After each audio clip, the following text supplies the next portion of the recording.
La paranoia, Solo! Solo! Right here, Jabba.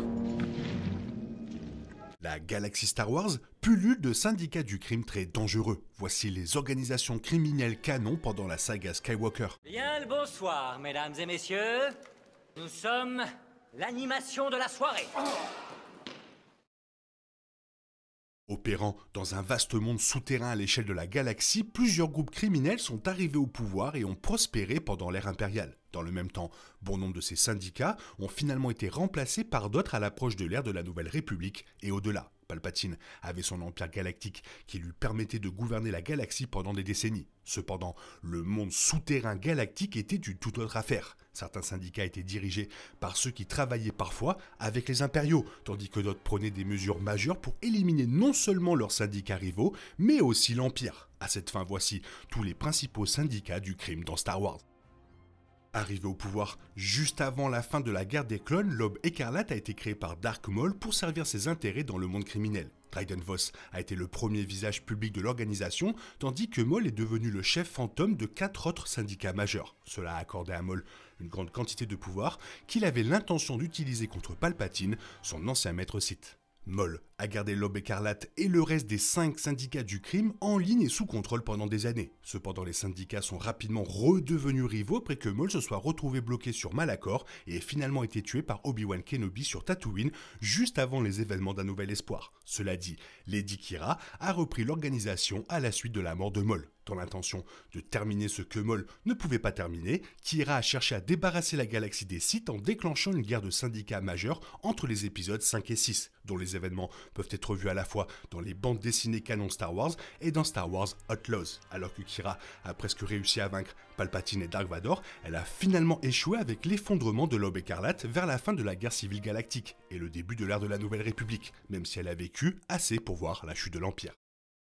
L'empire criminel de Jabba le Hutt sur Tatooine n'était qu'une partie d'une entreprise criminelle beaucoup plus vaste contrôlée par le clan Hutt. Également membre des 5 syndicats du crime de Maul, les Hutt existent dans la chronologie de Star Wars comme l'un des plus anciens syndicats du crime, ce qui est en grande partie dû à la durée de vie impressionnante des Hutt eux-mêmes. Dirigés par le Grand Conseil des Hutt au pouvoir sur Nar Shaddaa, les Hutt étaient impliqués dans la contrebande et toutes sortes d'activités commerciales illégales et illicites, et maintenaient également le contrôle de diverses voies hyperspatiales. Les Hutt étaient souvent alliés à l'Empire pour aider à maintenir les petites entreprises criminelles en échec. Cependant, l'interférence de l'Aube écarlate entre les épisodes 5 et 6 a vu Dark Vador tuer le conseil des Hutt, laissant Jabba comme seul dirigeant de l'ensemble du clan Hutt. Une fois que Jabba est mort aux mains de la princesse Leia dans le Retour du Jedi, le clan Hutt a commencé à décliner rapidement à l'approche de l'ère de la Nouvelle République. Troisième membre majeur des 5 syndicats du crime de Maul, la richesse et le pouvoir des Pax ont été construits grâce à leur impressionnante production d'épices basée sur la planète Kessel. Cependant, la planète Obadia servait de monde natal aux Pax. Alors que les Pax ont notamment été présentés dans The Clone Wars dans le cadre du collectif de Maul, ils ont également été présentés en live action pour la première fois dans Solo. Dans le livre de Boba Fett, les Pax ont formé une rivalité majeure avec Boba Fett après avoir tenté de revendiquer les avoirs de feu Jabba sur Tatooine que Fett avait déjà revendiqué pour lui-même. En fin de compte, Fett et ses alliés ont réussi à chasser complètement les Pax de leur opération d'épices de Tatooine. Même s'ils étaient censés continuer à opérer pendant la Nouvelle République, il a été suggéré que leur pouvoir avait diminué au cours de la Nouvelle Ère. Faction moins connue des 5 syndicats du crime de Maul, la Crimora était toujours une force avec laquelle il fallait compter. Composée de plusieurs espèces et familles criminelles qui s'étaient alliées pour former un grand réseau, la Crimora était une organisation impressionnante qui était en grande partie responsable de la position de Jabba au sein du Conseil des Hutt. Les Crimora ont également servi l'Empire, fournissant des renseignements sur la pègre selon les besoins, tout en servant également d'envoyés auprès des divers autres syndicats au nom de l'Empire. Largement dirigé par l'espèce connue sous le nom de Falin, Soleil Noir est arrivé au pouvoir pendant la guerre des clones alors que l'Ordre Jedi commença à se concentrer moins sur le monde souterrain et davantage sur la guerre où ils servaient en tant que généraux et commandants de la République. Faisant également partie des 5 syndicats du crime de Maul, Soleil Noir a été essentiellement contraint de rejoindre Maul après que plusieurs de leurs dirigeants aient été tués par Savage Opress. Soleil Noir a mené d'importantes opérations à la fois sur Mustafar et sur Ord Mantell, l'une des opérations les plus importantes étant le trafic de personnes sensibles. Au cours de l'ère de la Nouvelle République, Soleil Noir a tenté de soudoyer divers sénateurs pour prolonger la guerre civile galactique afin de maintenir les bénéfices de guerre. Mais ils ont finalement échoué. L'organisation a été créée à l'origine dans la chronologie précédente de Legends et a été ramenée dans le canon officiel de Star Wars grâce à la série animée The Clone Wars.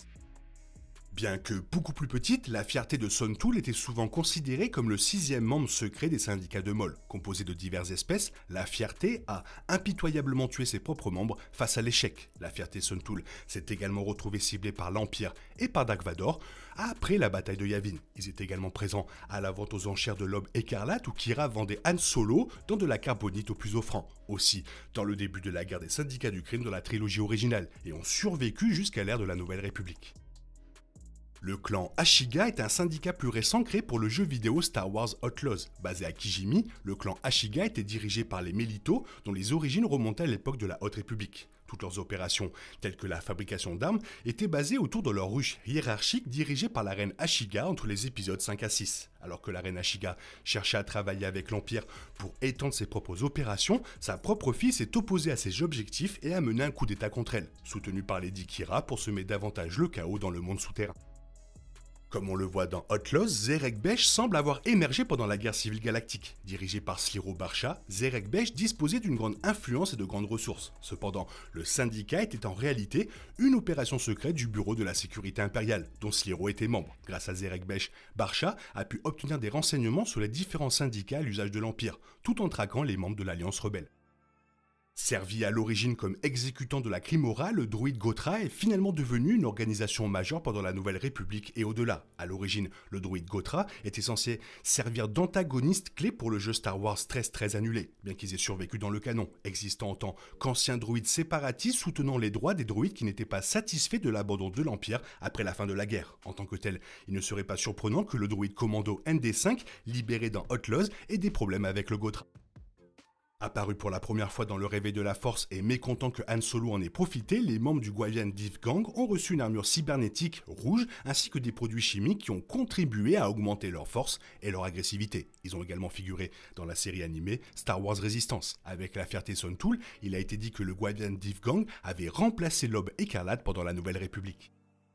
Le Kanji Club a également fait ses débuts dans le même film, affrontant Han Solo qui leur devait de l'argent. Composé d'anciens esclaves du clan Hutt, le Kanji Club était un rival majeur du gang de la mort guaviane pendant l'ère de la Nouvelle République et s'est imposé comme un syndicat majeur à la suite du déclin des Pikes et des Hutt. Les premières années de leur chef, Tasu Leech, ont également été présentées dans la série canon Bounty Hunters de Marvel. Se présentant à l'origine comme la société minière Red Key la plus légitime, les Red Key Raiders sont émergés à la suite de la mort de Jabba et se sont même attribués le mérite de la mort de Hutt pendant un certain temps. Non seulement ils ont travaillé avec Soleil Noir pour tenter de prolonger la guerre civile galactique, mais ils ont également tenté de s'emparer de la région de Tatooine, telle que Mos Pelgo, la transformant en une ville d'esclaves. Cependant, ils furent finalement chassés par Marshal Cobb Vance, qui avait découvert et utilisé l'armure de Boba Fett, comme on le voit dans The Mandalorian. Néanmoins, ils ont continué à servir de syndicat majeur pendant l'ère de la Nouvelle République. Ça fait toujours plaisir de parler de criminels dans la saga Star Wars, franchement fallait y penser. Toi qu'est-ce que tu en penses? Fais-moi part de ton avis dans la zone commentaire, sinon il est temps pour toi de reprendre le cours normal de ta vie. On se retrouve bientôt pour une nouvelle vidéo, bisous bisous, bye bye, que la force soit avec toi. Il est impossible de compter sur les autres de nos jours, on est obligé de tout faire soi-même. Je me trompe? Rien de grave, j'avais tout prévu. Où va le monde, je vous le demande.